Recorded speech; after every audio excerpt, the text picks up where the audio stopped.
Thank you, Madam Toastmaster. Fellow Toastmasters, honored guests both here and online, good evening. Last month, I had the privilege of presenting the first of two speeches for my Pathways project about vision. And it was, by all extensive purposes, one of the most nerve-wracking speeches I have ever given. And I've given quite a few. By no means do I say this conceitedly, but for the most part, I have no problem standing in front of an audience and presenting. My issue is one-on-one communication. But to openly share a part of myself to that degree, it is something I never thought I would be capable of doing. And yet, here I am again before you tonight to share with you my vision of becoming an international Toastmasters contest speech winner. But why does that matter? Why does my vision matter? For you, it probably doesn't. But for me, it shows me that I have a voice. And believe it or not, for much of my life, I have kept that voice, my voice, on the back burner. I am tired of that feeling. I want my voice to one day inspire others the same way that so many great voices have inspired me throughout my life. Let me say this up front, though. Vision does not move in a straight line. In fact, if you don't believe me, I proved that recently. In my first speech, the one where I initially shared my vision, I forgot 4 paragraphs of my prepared presentation. 4. Me? The irony. The speech was about becoming an international contest winner. Someone had later suggested that I omit that fact, and while I value their feedback, I respectfully disagree. Why, you ask? Well, as the pastor says, you ask good questions. It is because mastery is not the absence of mistakes. It is the ability to acknowledge and grow through them.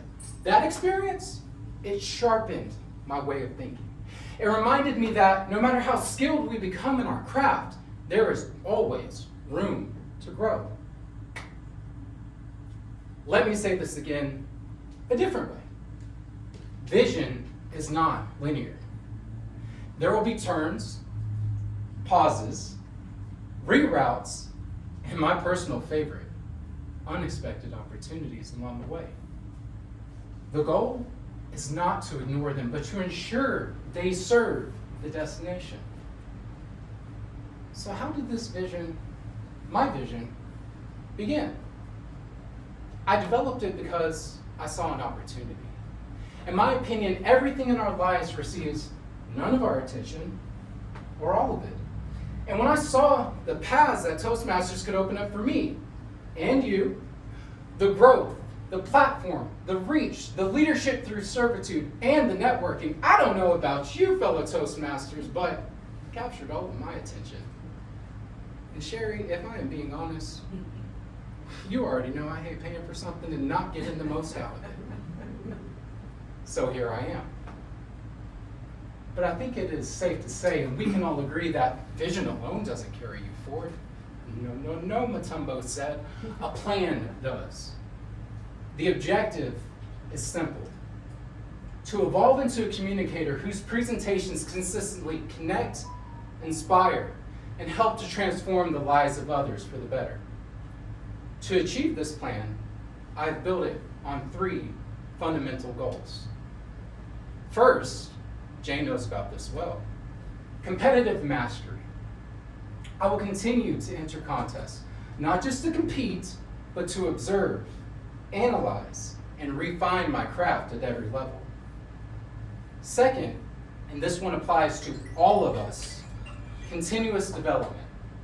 That means presenting speeches often, requesting direct feedback, revising relentlessly, and studying those who have already achieved what we seek. Third, I will deepen my involvement at the club and district level, because leadership strengthens communication, and service, it sharpens purpose. These goals are supported by specific actions, presenting at every opportunity available, even if it means filling a role, attending area and district contests as competitor and student, participating in leadership training and conference initiatives, and scheduling routine evaluations for every speech. My timeline? It is already in motion. Short-term, monthly speeches, constant feedback, contest speech rehearsing. Midterm, area and district contest, expanded leadership roles, elevated speech quality. Long-term? Well, I would hope you would all know this by now. Standing on that international stage and delivering a speech that belongs there. I have to hold myself accountable, though, of course, by showing up however and whenever I can, by taking ownership when things do not go perfectly, and they won't, by saying yes, I forgot 4 paragraphs in my speech, and then returning to the stage stronger. But let us take it one step further. I hold myself accountable to every audience because they deserve my best. You deserve my best, not my excuses. My vision, it is still alive because the opportunities still exist, and because I have a message I think the world needs to hear. You have to believe. Even if others carry a similar message as ours, we have to be confident in the connection between our story and their journey. For me, that is the unknowns of life, the ups, the downs, and the undeniable truth that even at our lowest point in life, there is something calling us to greatness. That is my vision. Not someday, not eventually, now. And I hope that by sharing my vision with you tonight, that I have helped inspire you to find yours.